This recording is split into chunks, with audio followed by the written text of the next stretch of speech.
So thank you everyone for being here and taking the time out. I'm sure there are a lot of distractions.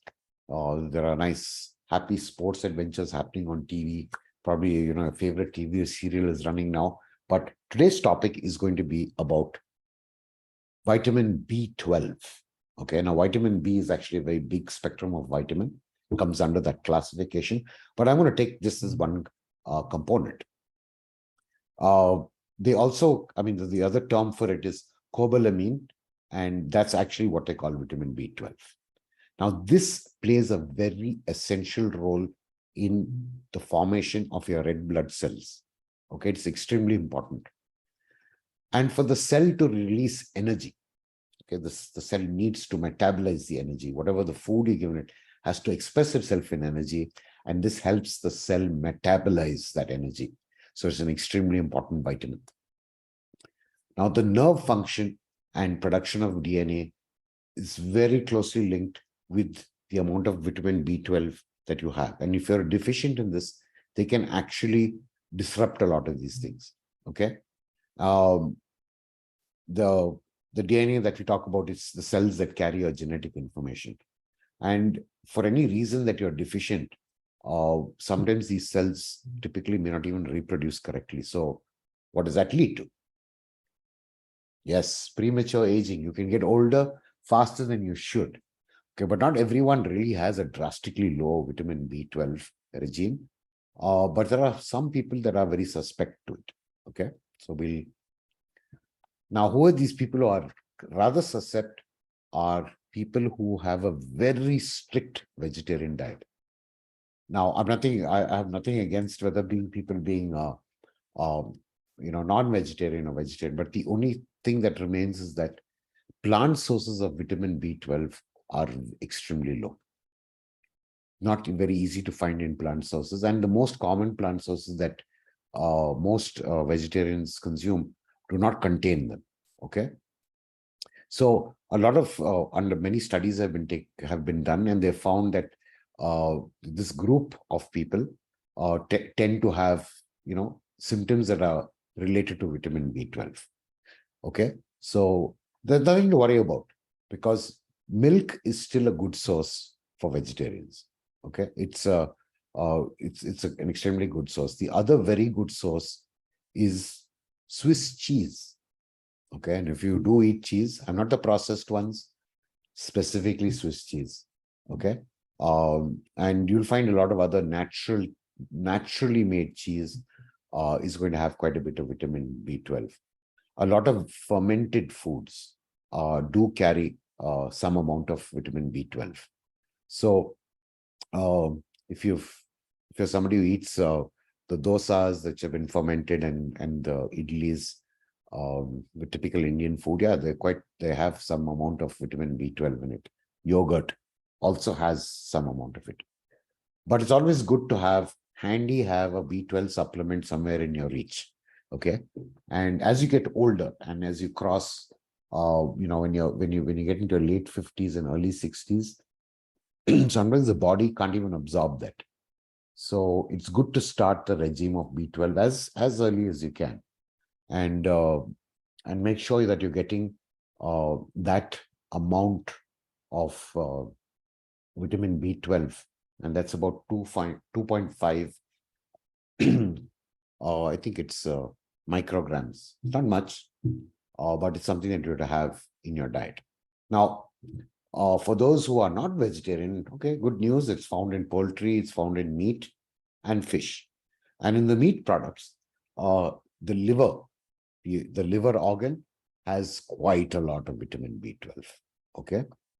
And to remember that vitamin B12 is a water-soluble vitamin. So don't forget to have it with water. And of course, B12 is not going to remain in your system. It's just going to go out.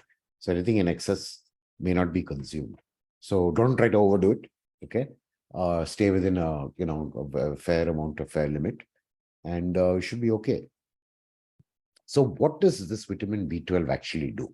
I mean, what are these super great benefits? Now, I always call vitamin B12 the happy vitamin. And I recommend it to anyone who's probably in the middle of fatigue, feeling really sad, anxious. Even if you're getting into, let's say, maybe you're going to write an exam, or maybe you've got a big test to go to, and vitamin B12 will give you that energy, and it'll also alleviate a slight lethargy if you're feeling, oh, I'm feeling a little sore, my back aches a little bit. B12 is something, so you have to keep this in your armory. I mean, this is a weapon for you, and you've got to keep it. I mean, you keep it like you have salt at home and you have sugar at home. Just make sure you have B12, because B12 can get you out of a lot of trouble. Sorry about that. So it helps fight depression and several other mental conditions, okay? Dementia and things that are related to age. You can at least put them keep them far away, delay the whole process of it happening. Now, like I said, it gives energy to the body. And for you to metabolize and for your cells to, shed off that little extra fat that's there, yeah, it gives energy to the body. So it also helps as a fat burner, because it helps the cell metabolize that energy. So it's a good thing to have. It is extremely important for a woman during her pregnancy. A lack of vitamin B12 can cause a lot of havoc, because there will be deformity. The body will not develop completely. Deformities and things do come up. Nothing to be scared about. Your doctor will definitely advise you, but it's always good to know that never get deficient. Okay. So if you think, oh, maybe am I getting enough vitamin B12 in my food? If you're not so sure, go take a test. Just find out. It's always good. And most doctors will definitely prescribe multivitamins during pregnancy. And even if you're getting, even if you get, for women, if you have, menstruation and, menstrual pain, vitamin B12 is a good thing to have. If you've fallen down, maybe you had a small injury, bruised your arm, got a blue spot, vitamin B12 is fantastic to help you, get past that pain, and it really helps healing. Okay.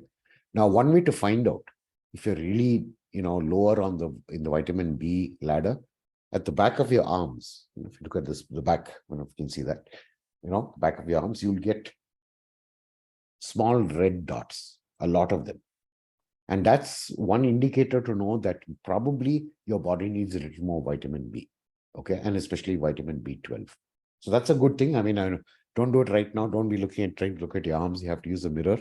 And I'm sure all of you are either looking at your mobile phones or you're looking at your laptops. It may not be. Just check it out. It's nothing to panic. Even if you see those few red dots that are there, they'll probably be on both the arms. But don't worry about it. Just hop over to your pharmacy or go online and look for a natural vitamin B12 if it's available, or just take the B complex. Should be okay. Now, of course, because it is responsible for the production of RBC, it definitely prevents anemia. Okay, so anybody who's anemic and less red RBC production, you're going to be prescribed, definitely going to be prescribed vitamin B12. But like I said, you can always find it in foods. If you can get it through food, it's always a natural way. But if it comes to a point where you're anemic, then you'd have to take a supplement. Okay, I'd advise you to do that. Now, of course, I'm coming up with some scientific term here. It reduces homocysteine. Now, what happens when the body breaks down the protein? It becomes, various kinds of amino acids. And this one amino acid may stay in your blood because there is not enough vitamin B12 to convert it into what it's supposed to become. And this floats around in your blood. Okay, so nothing to take a test on, but sometimes it may come up. And it's typically because your body has not been able to fully metabolize all the protein that you've eaten. So if you definitely want your proteins to work for you, if you're taking a protein supplement, or you're trying to use the protein for you to, get better skin, better hair growth, and, all of this, because protein plays an extremely important part. If the body doesn't synthesize enough of this protein, then what's going to happen is these components are going to float around.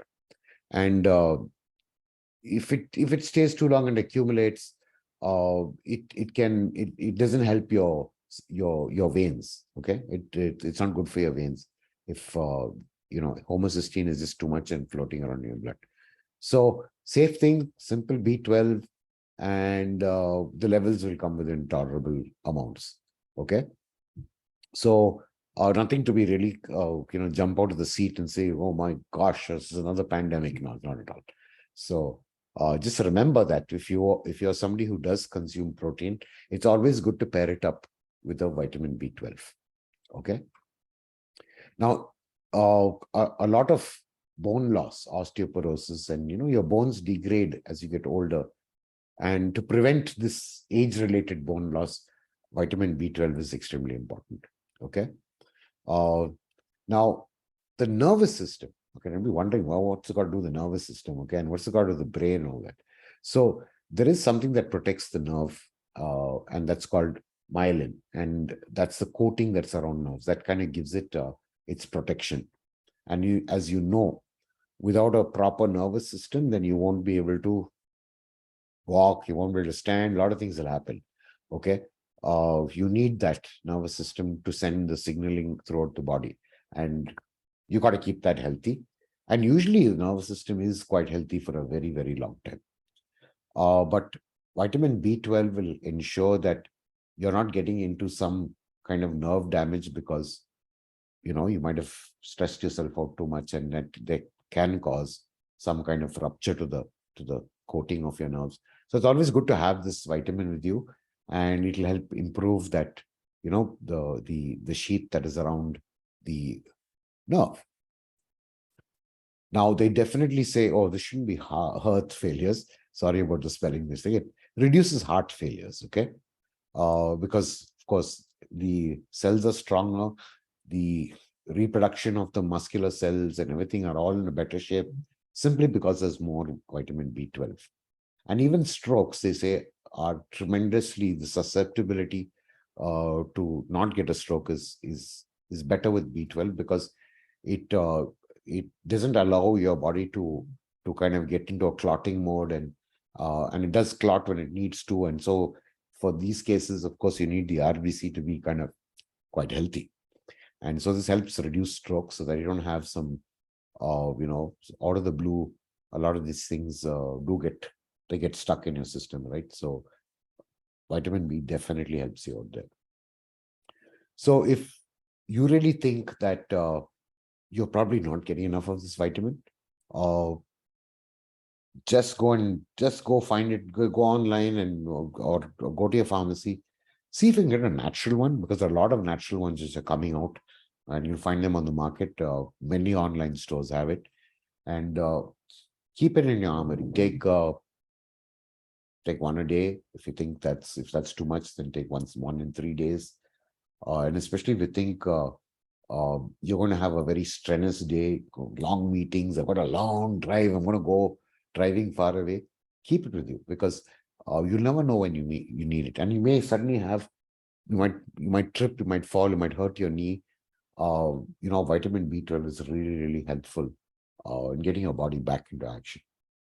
So I really hope you enjoyed today's topic, and I'll see you again in the next version, the next meeting, which is the next week, and hope you enjoyed this session. So, like I said, if there is any other topic that you'd like me to cover, I'll be more than happy to do it. So do send in your suggestions. You can, if you're watching this video, then you can put it in comments below, beneath that. It'll really helpful because there are so many topics, and I do hope you get to see a lot of the other videos that I've posted. And so once again, have a good evening or a good day, and we'll see you next time.